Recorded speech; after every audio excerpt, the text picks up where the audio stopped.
صلوا بقى. نخرج بقى من الروتين بتاع البيت والاجواء بقى اللي هي الكئيبة بقى بتاعة المطبخ دي والحاجات دي كلها. هنعمل مع بعض النهاردة فلوج. تعالوا نخش معايا اتفرجوا معايا على الاجواء. بصوا يا جماعة اسكندرية هي العشق. عاملين النهاردة احنا مسافرين دلوقتي. هصورت لكم جزئية كده والحركة بتاعة البحور، بس حبيت اخدكم كده معايا في الدخلة بتاعتها. بصراحة يا جماعة دخلة سموحة دي تحسوا ان هي بتبعث لكم احساس كده بالانتعاش، بتبقوا مبسوطين جدا وانتوا داخلين من دخلة سموحة دي. بنمر بقى على جرين بلازا وكده وهوريكم الاجواء. اجواء تحفة جدا جدا. والايام دي في عروض في خصومات عشان راس السنة، والعروض حلوة قوية يعني بصراحة.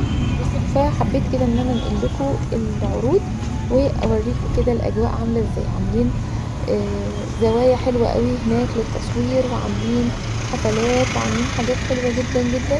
ان شاء الله ان شاء الله الفيديو النهارده يعجبكم وتستفيدوا منه. سيبهولكوا كده ويا رب كده تستفيدوا، وقولوا لي ننزلوا انتوا احنا هنا. كمان بتحبوا تقضوا راس السنه فين. يلا بينا. هي دي يا بيبي 290 قلت. طب وقلت لي عرض على ايه؟ لو اخدنا كذا كده على العين العين يا جماعه، العين لو اخدنا كذا قطعة مثلا بتعمل لنا خصم على القطعة 10%. مش شرط من انسياب، ممكن ناخده مثلا انسياب وسلسلة واسورة وخاتم والكلام ده كله، يبقى احنا كده اخدنا توتال. الله. طب دي 190. حلوة قوي، جميلة برضه.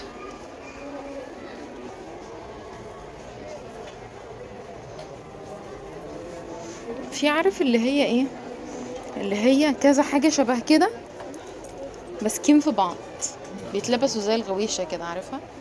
وفي الاتنين جايين كأنهم جايين على بعض، بس هي كده كده واحدة. مش عندي. دي حلوة، جميلة بصراحة. حبيبة، انت عارفة اللي كانت إسراء الجمل لابساها في اللايف بتاعها، اللي هي كذا واحدة في بعض دي. بصي دول او دول اللي إسراء كانت بتعرضها في اللايف. ده اوريجينال. كامل. نفسي الاقيها. طب بصي هنا، بصي دول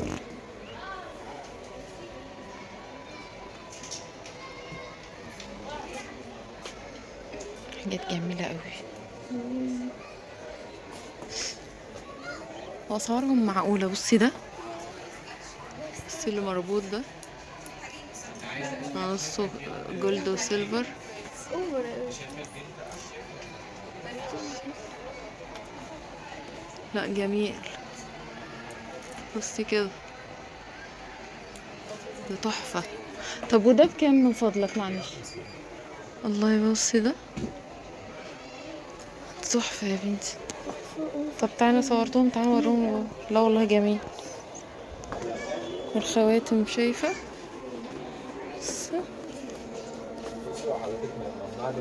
شفتوا بقى يا جماعة محل الذهب الصيني ده قد ايه شيك وجميل قوي. كأنك ماسكة مجوهرات، مش كأنك ماسكة حاجة ستانلس خالص، كأنه ذهب حقيقي. حلو جدا جدا للناس بقى اللي بتحب الاكسسوارات، فهي هتلاقي يعني مطلبها في المكان ده. حاجات راقية جدا وكأنها حقيقية، كأنها ألماظ وذهب. بصراحة يعني حلوة جدا، وأسعارها زي ما شفتوا كده وسمعتوا في ب150، في ب250، في ب350، على حسب القطعة والشغل اللي فيها. ومحل بقى الأدوات المنزلية ده، بصوا اللحاف اللي عدى ده كان عاجبني جدا جدا. وبصوا اللحافة دي كمان قد ايه يا جماعة راقية وشيك بشكل. بصراحة حاجات كده تحسوا ان انتوا قاعدين في مسلسل تركي. كمان شوفوا المحل بتاع الموبيليا ده، بس هنا بقى المفروشات اسعارها غالية شوية يا جماعة. يعني اللحاف كان ب5، وهو في الطبيعي في المحلات بره بيبقى في حدود 2500 3. فهنا ب5 فيعتبر اغلى شوية. وبرضو يقيسوا على كده برضو باقي الألحفة التانية. هنا برضو كان المحل ده عارض حاجات حلوة جدا جدا، فحبيت اخد لكم جولة كده من بره لان كان ممنوع التصوير، فقلت خلاص اصور لكم كده الاجواء الخارجية. غرفة النوم الاطفال دي كانت ب60,000، والانتريه ده كان ب50,000 بدون الترابيزات يا جماعة، سعر الانتريهات بدون الترابيزات. والصالون ده كان ب50 برضو او ب56، ده كان ب56 اللي هو البني ده. وكان في الركنة دي كانت ب33,000 جنيه. حبيت برضو انقلها لكم كده. وهنا هنطلع بقى على الدور اللي فوق عشان اوريكم الاجواء بقى من فوق. جرين بلازا دورين كده، والدور التالت فندق، فانتي متاح ليكي ان انتي تدخلي الدورين دول. الدور التالت بقى خاص بنزلاء الفندق. بصوا بقى يا جماعة الاجواء هنا رهيبة رهيبة رهيبة. المحلات كلها بقى بتفتح لوقت متأخر، وكمان اللي هي الاجواء اللي انتوا هتشوفوها دلوقتي اللي هي دي. بصوا اصلا الناس زحمة قد ايه. شوفوا بقى الحاجات اللي هم عاملينها علشان الكريسماس، تماثيل بقى كده وشجر اللي هو بتاع الكريسماس، وعاملين صناديق زي الهدايا كده في الشارع او في الطريق الممر ده. بصراحة الجو كان حلو جدا جدا وكان تحفة، ففعلا يستحق ان انتوا تروحوا تغيروا جو فيه، لذيذ كده ويوم مبهج وجميل.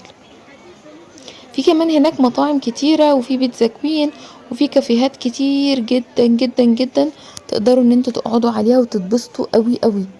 كمان في كارفور، وفي ملاهي للاطفال، وفي قلنا هايبر اهو. بصوا الدور اللي فوق اللي انا بشاور لكم عليه ده الفندق يا جماعة.